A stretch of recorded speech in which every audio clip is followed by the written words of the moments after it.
À retrouver Virginie Tellen, vous la connaissez sous son nom de scène Frigide Barjot. Elle est déléguée générale de l'Avenir pour tous et cette fois on va parler de l'action d'Emmanuel Macron concernant la vie. Alors vaste question, on peut parler d'euthanasie, d'IVG, de GPA, on en a entendu énormément. Virginie Tellen, qu'est-ce que vous pouvez nous dire à ce propos? Eh bien, écoutez, le bilan est, je vais dire, totalement catastrophique en ce qui concerne évidemment la vie humaine, la vie biologique de notre humanité, puisque toutes les lois qui sont passées depuis 2000, son élection le 7 mai 2017, étaient programmées pour faire disparaître les sexes biologiques, la procréation biologique, notamment avec la première des lois la plus emblématique, qui était déjà préparée par la loi de mariage homosexuel par son prédécesseur et parrain François Hollande, par le prédécesseur d'Emmanuel Macron.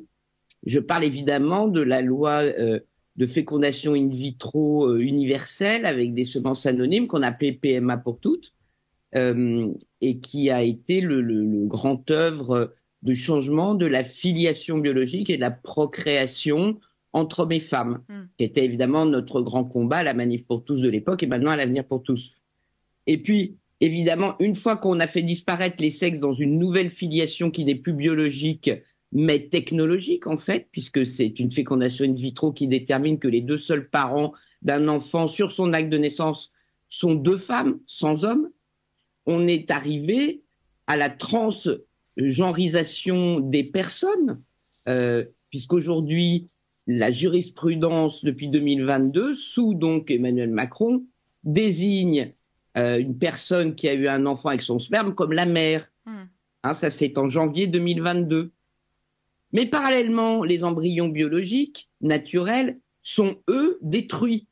Et je parle évidemment ici de l'allongement d'abord de l'IVG qui a eu lieu en 2022, et puis à 14 semaines, et puis la chose la plus invraisemblable et qui a été votée à la quasi-unanimité le 8 mars, enfin le 4 mars dernier, mais le 8 mars, c'est évidemment l'inscription de la liberté d'avorter dans la Constitution française, ce qui n'est arrivé dans aucun pays au monde, sauf si sous Tito en Yougoslavie.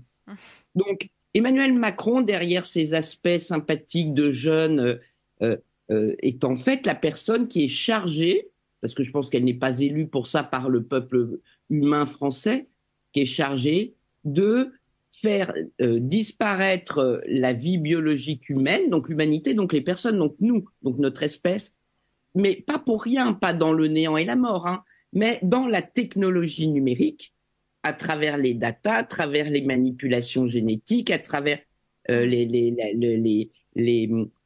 enfin, j'allais dire des médicaments, enfin, des soi-disant des soins qui en fait sont des chimérisations de notre ADN et de notre ARN messager. Je parle évidemment de la grande crise du Covid. Donc, il est chargé de tout cela, de déconnecter l'être humain de son identité biologique pour le faire passer sans, évidemment, en plus, sans lui en donner la moindre conscience, dans une entité technologique qui s'appelle aujourd'hui les personnes numériques. Enfin, je ne sais même pas, c'est pas des personnes, on nous fait prendre pour des personnes, mais ça ne le sont pas. Voilà, c'est extrêmement important. Nous sommes en transition d'espèce, en fait. Mais merci beaucoup Virginie Tellen pour cette Oui, analyse. alors je voulais juste vous dire une chose. Merci de m'avoir donné la Dites-nous parole. rapidement.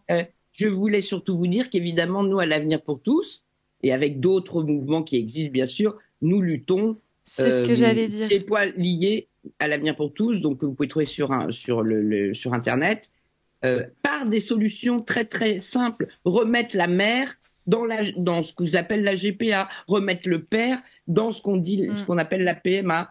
Évidemment, ça change un peu la forme de la famille dans ces cas très précis. Ça s'appelle la coparentalité, par exemple. Et aussi réinscrire la vie d'abord dans la Constitution et dès son engendrement, évidemment. Merci beaucoup Je Virginie vous Tellen et remercie. vous me volez ma conclusion. J'allais évidemment vous féliciter pour ce combat parce que malgré un lourd bilan, il faut malgré tout garder espoir et Bien c'est sûr, le genre d'initiative que vous soutenez et le combat que vous menez. Donc merci à vous et puis on vous retrouvera très bientôt pour en très développer prochainement chez davantage. vous. Merci à Merci tous vos beaucoup. auditeurs. Bonne journée à tous et mauvais anniversaire à Monsieur Macron.